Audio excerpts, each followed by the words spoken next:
secretary members, members of Adhyatmik Sabha, convener of this program Dr. Sari, and dear students, सभी को मेरा सादर नमस्कार। आज का हमारा कार्यक्रम जिसका शीर्षक है जीवन का उद्देश्य एवं खुश रहने का दृष्टिकोण, यह ब्रह्मा कुमारी शाहबाद मारकंडा द्वारा आयोजित और उसमें साथ साथ हमारी जो कॉलेज की आध्यात्मिक सभा है उसके द्वारा ये आयोजित किया गया है कार्यक्रम।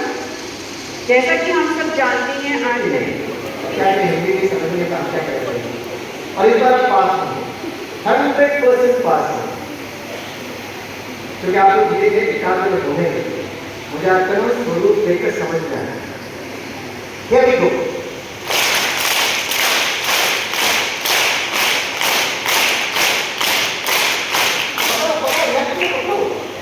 मेरे साथ प्रारंभ करो। चलिए,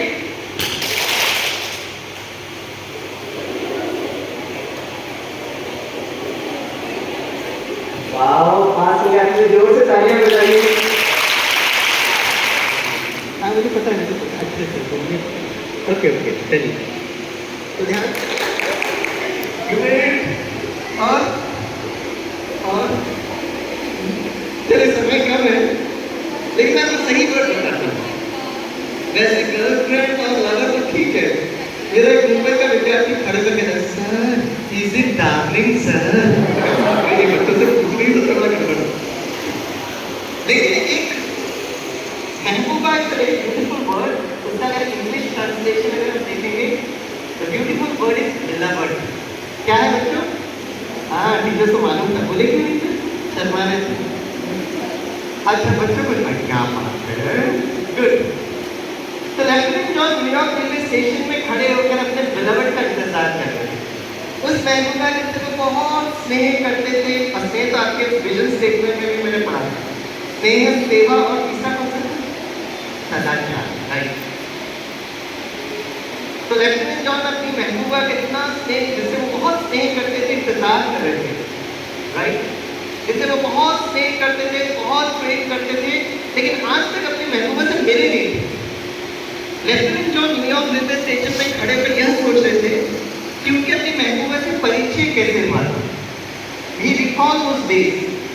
करीब 3 साल पहले लेफ्टिनेंट जॉन एक लाइब्रेरी में गए थे, कुछ किताबें रेफर कर रहे थे।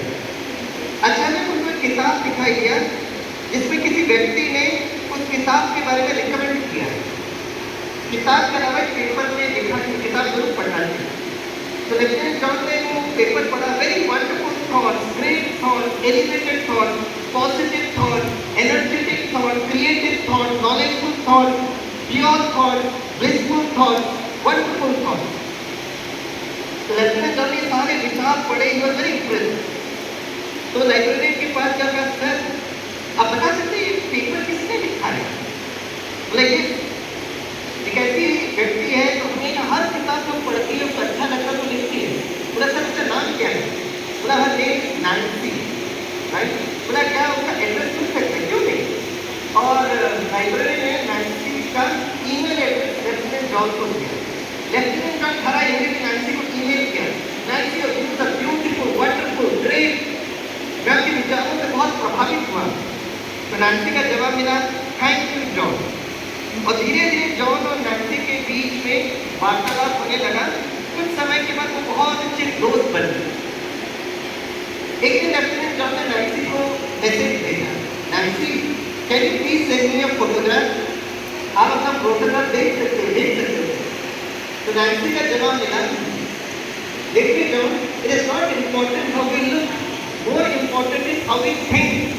हम कैसे दिखते हैं वो महत्वपूर्ण नहीं है, उससे ज़्यादा महत्वपूर्ण है कि हम कैसे सोचते हैं। तो लेफ्टिनेंट जॉन ने भी रिप्लाई किया, नैन्सी वेरी गुड थॉट। अब क्या करेंगे, ऑप्शन नहीं है, राइट। अचानक जॉन का पोस्टिंग दूसरे शहर में हो गया। वहाँ से बराबर जॉन नैन्सी को ईमेल करते रहे। कुछ समय के बाद जॉन और नैन्सी के बीच में जो फ्रेंडशिप था, इट ब्लॉसम्ड इनटू लव। दोस्ती प्रेम में रूपांतर हो गई। कुछ समय के बाद लेफ्टिनेंट जॉन का न्यूयॉर्क में पोस्टिंग वापस आया। लेफ्टिनेंट जॉन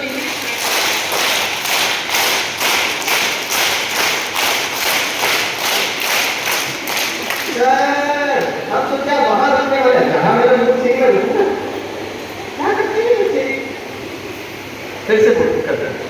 हिंदी में बोला आपको समझ में नहीं आया, इंग्लिश में बोला तो समझ में नहीं आया, अब मैं मलयालम में बोलूंगा, क्या करेंगे? हिंदी की समझ नहीं आता, मेरा